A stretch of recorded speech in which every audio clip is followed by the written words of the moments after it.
A soldier's survival sometimes depends on seeing around corners.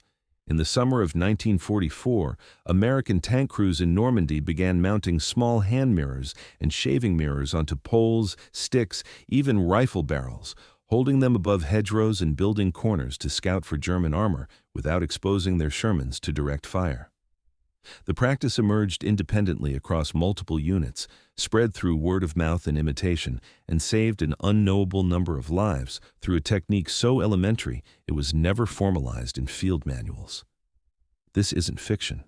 This is the story of how the simplest tool became a weapon when doctrine couldn't protect men from geometry. The stakes were brutally clear. A Sherman tank could be killed by a German Panther or Tiger from distances the Sherman couldn't effectively return fire. Every corner, every hedgerow gap, every village intersection became a potential execution. Men learned quickly that the first tank to reveal itself usually burned, and so they improvised, using something a child might play with, something that felt almost insulting in its simplicity, to rewrite the mathematics of engagement. What was at risk wasn't just machinery or tactical advantage.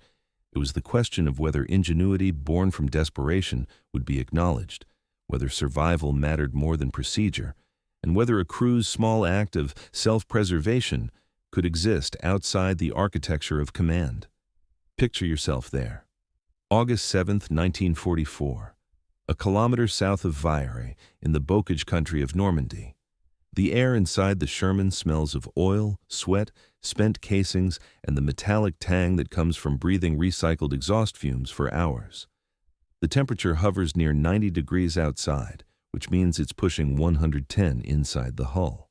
Light comes in thin shafts through the vision slits, carving bright lines across the gunner's face, across the breech of the 75mm gun, across your hands.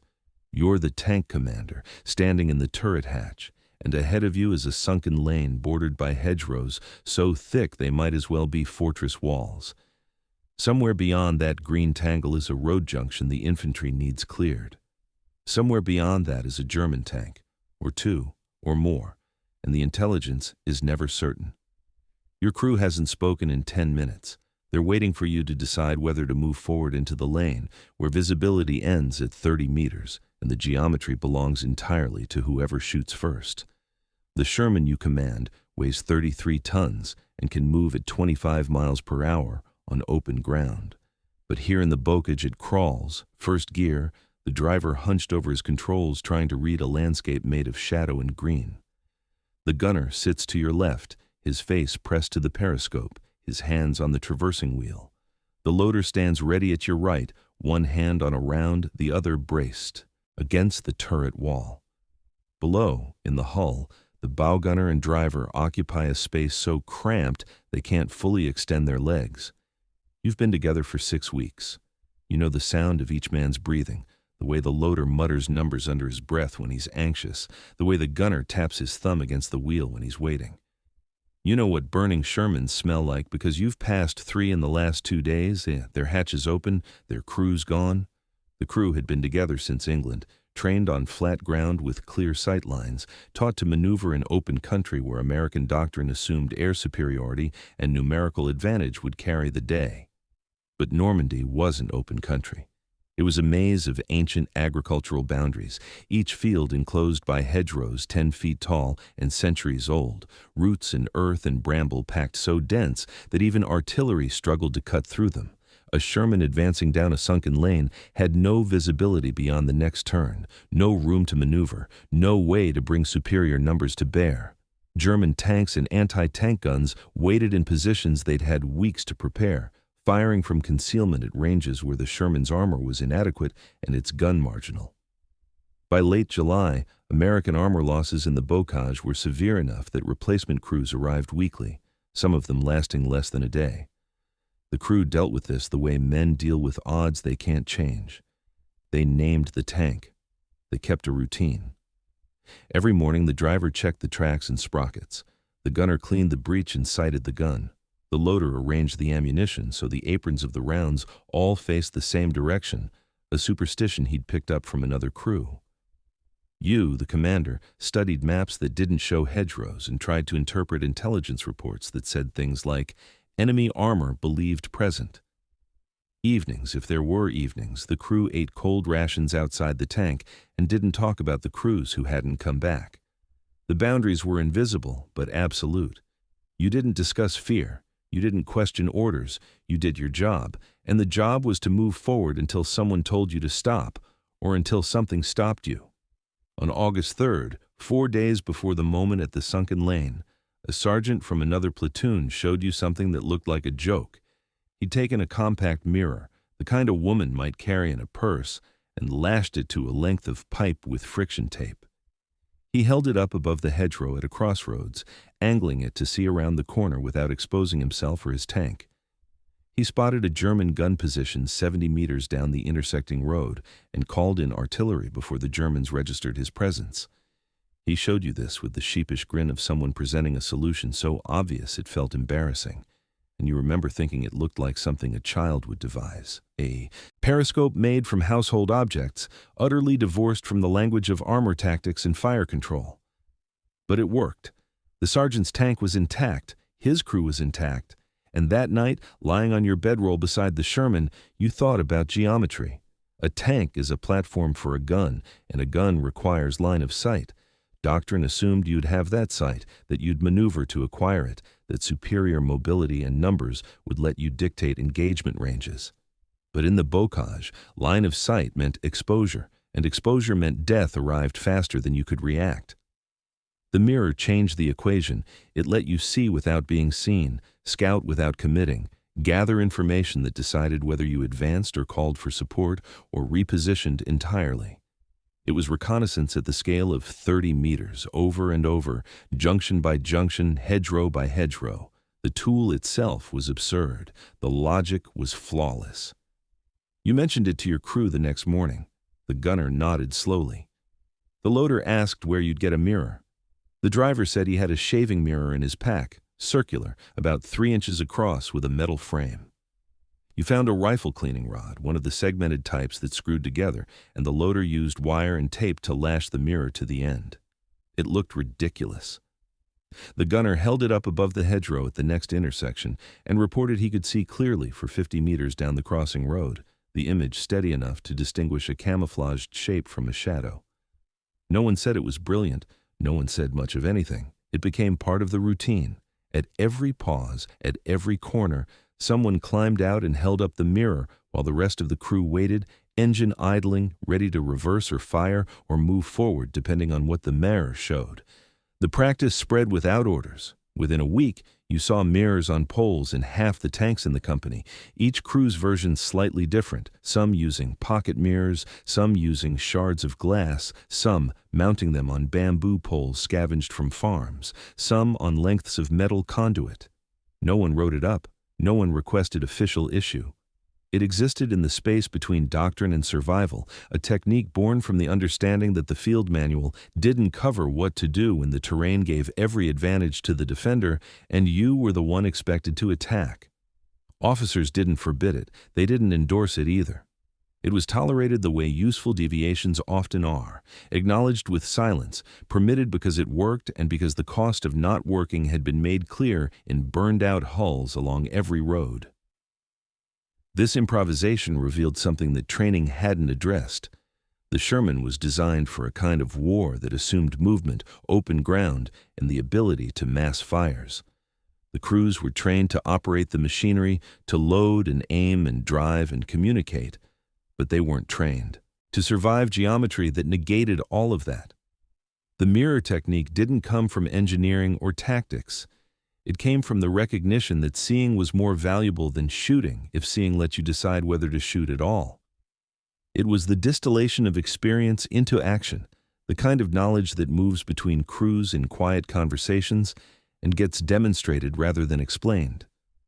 Official channels didn't acknowledge this knowledge because official channels move slower than the problems they're supposed to address, and because acknowledging it might mean admitting that the equipment and tactics provided were insufficient. The cost of this insufficiency was measured in bodies and metal, but it was also measured in smaller, more persistent ways. The physical toll of operating a Sherman in summer heat was brutal. Crews lost weight. They developed rashes from the constant sweat and friction of canvas and metal. The noise level inside a moving tank was high enough to damage hearing over time, and the vibration through the deck plates and seats left everyone aching. But beyond the physical cost was the emotional architecture of containment. You lived in a 33-ton box with 4 other men, each of you aware that a single penetrating hit could kill everyone or trap you in fire, and you dealt with that by narrowing your focus to tasks and routines and the immediate landscape. The mirror became part of that routine, a small assertion of control over circumstances that otherwise felt governed entirely by chance and enemy competence. Using the mirror required a specific discipline. You had to climb partially out of the hatch or have someone climb out, making yourself vulnerable to small arms fire or shell fragments while you held the mirror steady above the obstacle. You had to angle it correctly, adjust for distance, interpret what you were seeing in a small, often smudged circle of glass. Movement in the reflection could be enemy armor or a civilian cart or a cow or shadows cast by wind through trees. You learned to distinguish shapes by context and behavior. A tank moved differently than a truck. A concealed position showed geometry that didn't match the landscape.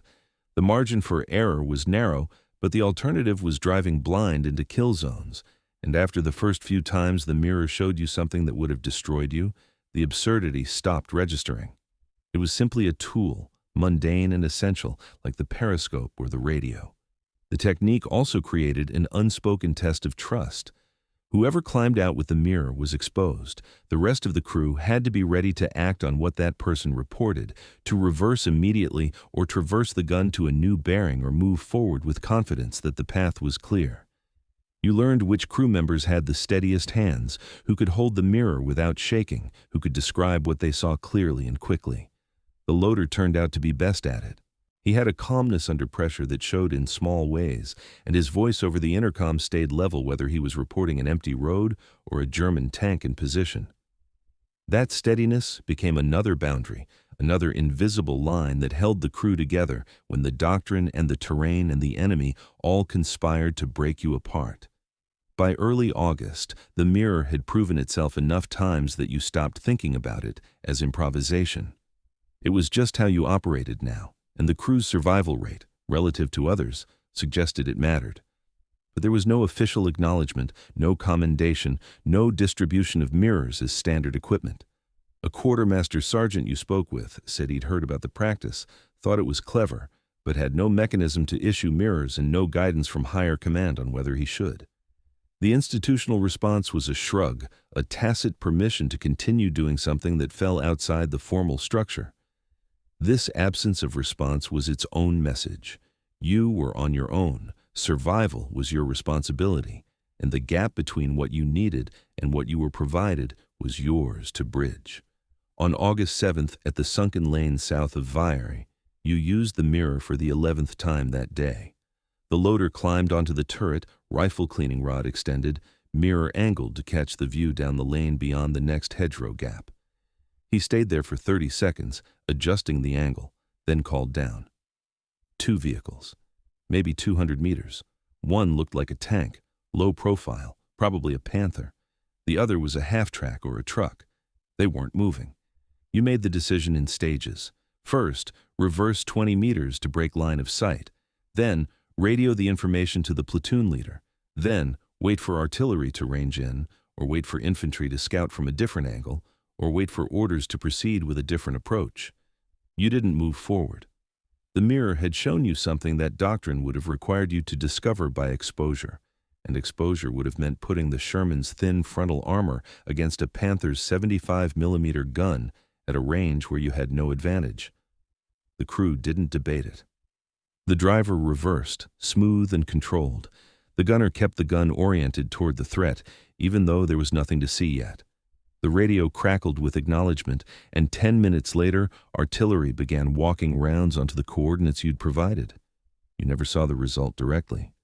The infantry reported the position destroyed, both vehicles hit, no American casualties in the engagement. Your tank moved forward an hour later, past the shattered hedgerow and the burning metal, and kept moving toward the next junction, the next intersection, the next moment when the mirror would matter. The absence of spectacle was the point. The technique worked by preventing contact, by turning potential engagements into information, by letting you preserve your crew and your tank for the moments when contact was unavoidable. It was the opposite of heroism as it gets depicted. It was small, repeated, invisible to anyone not present, and it kept you alive. The legacy of the mirror isn't documented in after-action reports. Field manuals from 1945 don't mention it. The official history of armored operations in Normandy focuses on maneuver and firepower, on breakthrough and pursuit, on the kinds of actions that fit the narrative of liberation. But survival often works in ways that don't fit narratives, through small practices that spread informally and persist as long as they're needed and then disappear when the terrain changes. The crew kept the mirror for the rest of the campaign, through the hedgerows and beyond them, into the flatter country of eastern France, where it mattered less, but still had moments of utility. Other crews did the same. By the time the war ended, the mirrors were mostly gone, discarded or lost or simply left behind as the need for them faded. What remained was a habit of thought, the recognition that survival might depend on something not provided, that ingenuity at the smallest scale could matter as much as firepower or armor or speed, that the boundaries between doctrine and necessity were permeable when no one was looking. The crews who used mirrors didn't talk about it much afterward. It felt too minor, too crude, too distant from the stories that mattered. But if you asked them how they survived certain moments, some of them would mention it, almost apologetically, as though embarrassed by how simple it was. They'd describe holding a shaving mirror on a pole above a hedgerow, seeing death positioned and waiting, and reversing away before death saw them. The mirror didn't change the war. It changed the odds for a few hundred men in a few hundred moments, and those moments added up to the difference between names on a memorial and names in a town back home. The tool was stupid in its simplicity, profound in its logic, and effective in the only way that mattered. It let you see around corners in a landscape designed to kill anyone who tried. Picture that loader standing on the turret in the August heat, holding a mirror on a pole, angling it just so.